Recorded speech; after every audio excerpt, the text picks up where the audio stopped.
Welcome to Joshua Davidson Therapy. I am Joshua.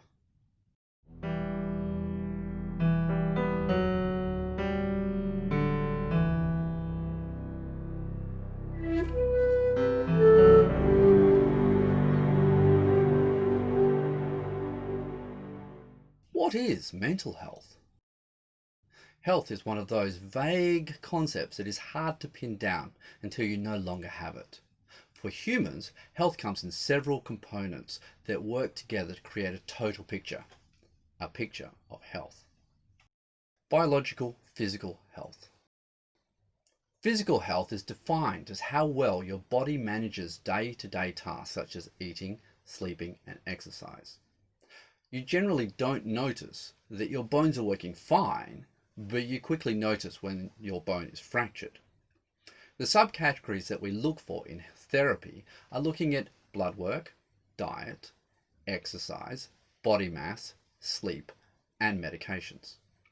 When all of these factors are in balance, your physical health is good. For example, if your iron levels are low, you might find yourself not sleeping well, lacking in motivation, and becoming tired quickly.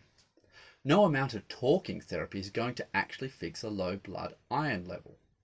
This needs to be treated by medical doctors. The biological aspect of people's physical health is where medical doctors excel. For some things, a general practitioner will be fine, and for others, they will refer you to a specialist. If you're finding a limit to the progress you're making with your general practitioner, ask for a specialist. Sometimes we need a new doctor. It is not uncommon for me, as a therapist, to suggest a line of investigation for a general practitioner or a specialist. Social and cultural health. Humans are social animals. Our beginning definition of ourselves begins by defining ourselves as part of a group. But if your group is abusive, you will either become abusive or be abused.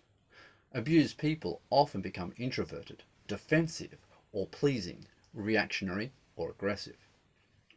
If your group, however, inspires you, you become more extroverted, more exploratory, more sure of yourself, and you grow to feel that inspiration.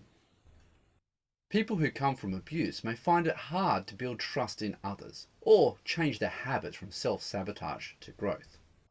It is not uncommon that people who have come to see me for therapy match the category of surrounded by abusers.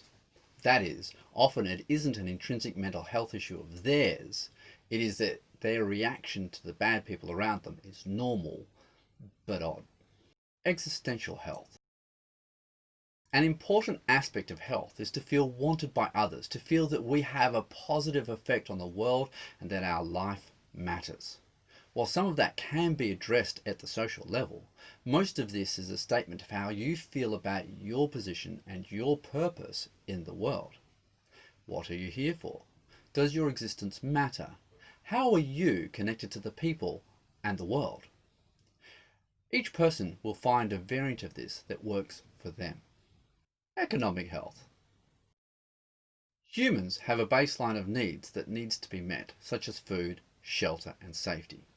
If your income does not match your expenses, then you will become very stressed and potentially homeless. It is hard to feel safe and secure if you are homeless. Many people who come to see me for therapy have income problems, or are at risk of homelessness if they seek safety, which can seem less safe than staying in their abusive relationship. While our Australian government can help give you some of that basic income protection, sometimes you're ineligible or the cost of seeking that income is worse than the benefit you get from the income they give you. A great deal of our sense of identity is made up of our paid employment, which is frequently seen as our contribution to society. And if you're not working, you can feel worthless. Frequent chronic health conditions are accompanied by poverty. If you didn't start in poverty, the odds are that you'll find yourself there. And while we have an excellent healthcare system here in Australia, that system only works well for you if your ill health is brief. Ongoing health will lead to unemployment or reduced employment, which often means you can no longer meet your cost of living. Identity health. Losing your job can be a method of damaging your identity health.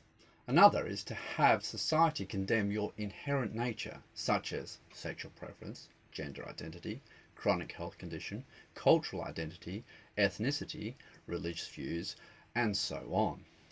Society has a bad way of trying to categorize everything and idealizing each of these categories as binary, in or out, rather than recognizing both spectrums of identity and when people do not fit in that spectrum. The irony of creating these categories of health does not escape me. Cognitive health. We are our brains, and while I miss that bit of finger that I lost in the accident, or the appendix that stopped working properly, I have not really changed. I'm still me. When we lose a part of our brain, we change. There are a number of ways that our brain can be damaged, which can interfere with how our cognition works and how we feel we are, or how those who love us perceive us when we can't see it ourselves. Significant trauma, either brief or ongoing, can also radically change us. Many spouses comment that the person who came back from war is not the person they married. People who have a near-death experience can radically change their outlook on life, and people who have been raised in abuse can experience the world quite differently to other people. Psychological health. The way that we think, the way that we react, the things that we perceive, the things that we value, and the way we behave is all the basis for our mental health. It is a complex interaction of unconscious perception, subconscious thought, and conscious decision making that help us navigate the objective world we live in through a perception that we construct. There are many factors that can lead to a faulty construction of the physical world within our minds that lead to a poor interaction with the objective world or poor decisions about the objective world. Conclusion. I've separated health here into a number of categories to help highlight some of the less considered sources of ill health. It is important to note that they all affect our overall health and interact with each other. For example, poor social health can lead to poor identity health, which can lead to poor mental health, which can lead to poor physical health, and so on. Often, the challenge is to work out what is the priority aspect for us to triage, and then find the underlying cause or causes once the person is roughly stable. This is not an exhaustive list of causes. It is just a place to start the search. We know when people are healthy because things are working out well.